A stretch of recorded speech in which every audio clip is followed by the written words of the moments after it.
esas interpretaciones están cargadas de alarmismo engañoso, elucubraciones mendaces que no edifican, sino distorsionan la verdad.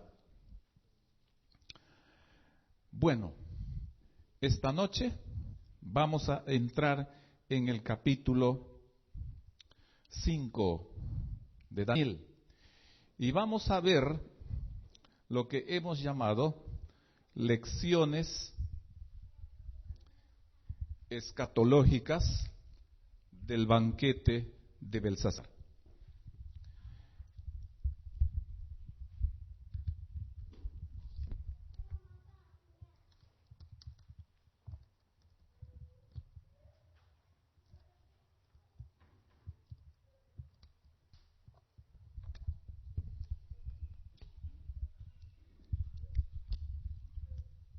¿Qué queremos decir con esto?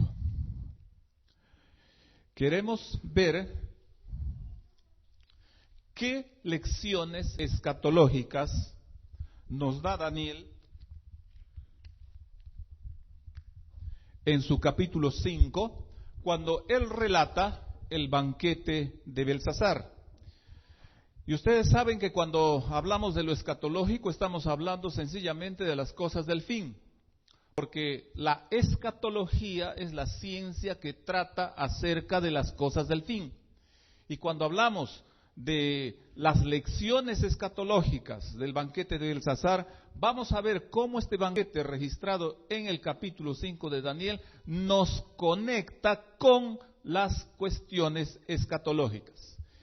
En Daniel 5:1 leemos: el rey Belsasar hizo un gran festín, un banquete. Literalmente dice una gran comilona. Ustedes saben que todos los banquetes son sencillamente, pues mayormente comilona, y eso es lo que dice la Escritura. Para 1000 de sus nobles. En otras palabras, se nos dice que a Belsasar se le ocurrió realizar una fiesta grande en una fecha especial, y para ello convidó a 1000 de sus nobles. Y sigue diciendo el relato: y delante de los 1000 convidados, él bebía vino. Bueno, ¿qué festín mundano está exento de vino? Ese es el elemento más buscado, más añorado, el más usado. Y el festín de Belsasar para sus 1000 convidados se desarrolló mientras las tropas de Ciro estaban entrando por el cauce del río de la ciudad. Fue la noche del 12 de octubre del 538. Esta es una fecha muy sencilla de recordar: 12 de octubre del 538. Mientras probaba el vino, equivale a cuando el vino comenzó a circular, o más bien, cuando el vino comenzaba a mostrar sus efectos. Bueno, ¿cómo es en una reunión de festividad cuando el vino comienza a mostrar sus efectos? ¿Cómo es? ¿Hay lugubrez, hay llanto o hay alegría? Bueno, cuando allí empezó a ocurrir eso, sucedió algo. El rey mandó que trajesen los vasos de oro y plata que Nabucodonosor había traído del templo de Jerusalén para beber en ellos. ¿Qué necesidad tenía este rey de traer los vasos de la casa de Dios, del santuario de Israel, que Nabucodonosor había traído y puesto a buen recaudo en su templo? No es que vinieron más convidados y faltaban copas, pues hay que traer los vasos. No, simplemente estaba haciendo algo fuera de lugar, como un desafío al dueño de estos vasos. Bueno, dejemos un momentito ese banquete porque vamos a volver a examinarlo en detalle y pasemos a considerar banquetes mencionados en la Biblia. En primer lugar, la mesa de Salomón. En Primera de Reyes 4, 22 y 23, se nos dice que cada día la mesa de Salomón tenía, o pues necesitaba, más de 11 toneladas de harina fina, más de 22 toneladas de harina común, 10 bueyes de engorde, 10 de pastoreo, 100 ovejas, ciervos, gacelas, corzos, etcétera. Bueno, difícilmente podemos imaginarnos semejante provisión, semejante necesidad. Bueno, ustedes alguna vez han dado una fiestita en su casa. ¿Cuántos convidados han tenido? ¿Cuánto han gastado en las provisiones? Los que tienen ya más edad, los hijos se le han casado, las hijas se le casaron. ¿Qué gasto tuvieron en ese banquete de bodas? No es comparable con lo que Salomón gastaba, dice, cada día. Esta es una enormidad. Muy bien, el banquete de Asuero, también se nos registra en la Biblia el banquete de Asuero en Esther 1:14. ¿Y qué dice ahí? Nos dice que hubo 180 días de fiesta, de banquete a los dignatarios de Media y Persia, luego 7 días más.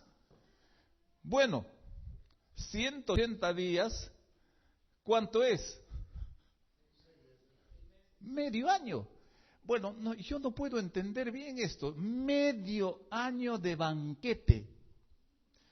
Y después todavía 7 más. También se nos menciona el banquete de Vasti en Esther 1:9. ¿Quién era Vasti? Pues era la esposa de Asuero.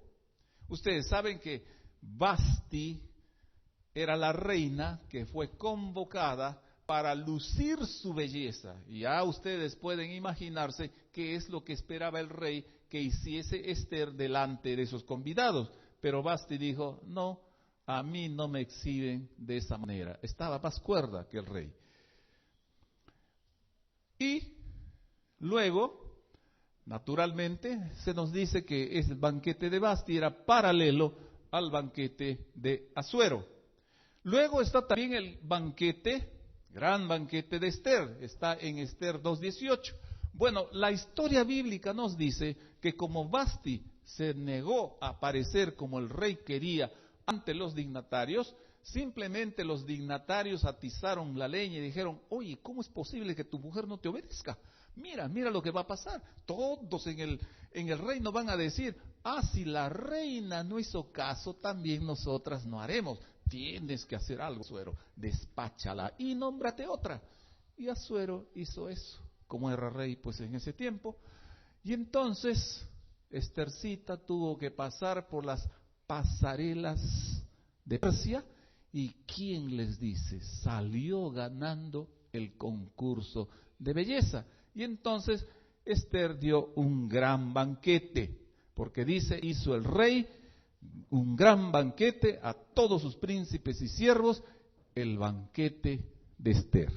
Bien, hay otros banquetes históricos, y estos banquetes no están en la Biblia, pero sí están registrados en la historia. En primer lugar están los banquetes asirios y hay otros banquetes memorables. Vamos a ver primeramente los banquetes asirios. Los asirios eran campeones ofreciendo banquetes. Fíjense, los registros asirios nos dicen que Asur-Nasirpal II dio un banquete, fíjense en la cantidad de convidados, 69.574 convidados. ¿Se imaginan esa cantidad? Y dice, en la ciudad de Calu durante 10 días de banquete a 69.574 convidados. Bueno, de este banquete se da no solamente el detalle de los convidados y el tiempo, sino se detalla incluso el menú y los asistentes que incluían embajadores extranjeros. Cada festejo asirio en realidad se nos registra que ocurría después de cada conquista, porque ahí se derrochaba lo que se había robado de los pueblos. Todos estos banquetes, los banquetes asirios, eran ocasiones de borrachera y desorden inmoral. Hay otros banquetes memorables. Los reyes persas ofrecían cada día banquetes para 15,000 convidados. Bueno, esto escapa a nuestra imaginación, pues especialmente cuando los banquetitos que damos, si pasa de una docena ya nos asustamos, ¿no? Uf, ¿y cómo faltará? ¿Sobrará? ¿Qué vamos a hacer? Para los persas no había eso. Alejandro ofreció un banquete a 10,000 convidados a su boda. Y los banquetes en Babilonia, en los días de Alejandro, son muy conocidos como ocasiones de lascivia y borrachera extrema. Bueno, volviendo ahora a Belsasar. El salón del banquete de Belsasar ha sido encontrado. Y el excavador de Babilonia, y vimos quién era el excavador o quién ha sido el excavador de Babilonia la otra noche, fue don Roberto Culdeboy. Y él dice, el salón está tan claramente destinado con ese propósito que no cabe la menor duda que era la cámara principal para las audiencias. Si alguien quisiera localizar la escena del memorable banquete, puede escoger este inmenso salón con absoluta certeza. Pues bien, vamos ahora al significado del banquete de Belsasar. En primer lugar, el banquete de Belsasar es uno de advertencia. ¿Advertencias a quiénes? En primer lugar, a los que se enaltecen contra Dios. Fíjese bien, es un mensaje de advertencia contra los que se enaltecen contra Dios. Los que viven una vida de abierto desafío y rebelión constante contra el Altísimo. Para todos los idólatras también. Y por supuesto, para los que jamás honran al dador de la vida. Todos estos significados, con claridad, nos lo da el banquete de Belsasar. Pero es también un mensaje de juicio a los mismos. ¿Por qué? Daniel, al interpretar al rey, le dijo lo siguiente: sabiendo todo esto, no has humillado tu corazón. ¿Qué significa humillarnos delante de Dios? Reconocerlo, aceptar lo que nos ofrece, entender lo que nos dice y aceptar su corrección. Belsasar nunca quiso eso. Contra el Señor del cielo te has ensoberbecido. Qué cosa tremenda. No solamente no se humilló, sino que se enalteció, se ensoberbeció contra el Señor del cielo. Y luego le dice: el Dios en cuya mano está tu vida, nunca honraste. Nunca. No tuvo el menor interés ni de humillarse, ni de reconocerlo, menos honrar al Señor.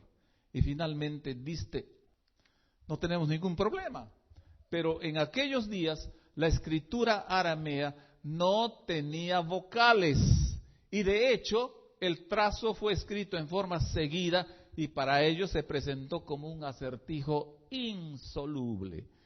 Sería más o menos así, y eso que estamos poniendo en caracteres modernos y también en nuestra transliteración. Así se presentó.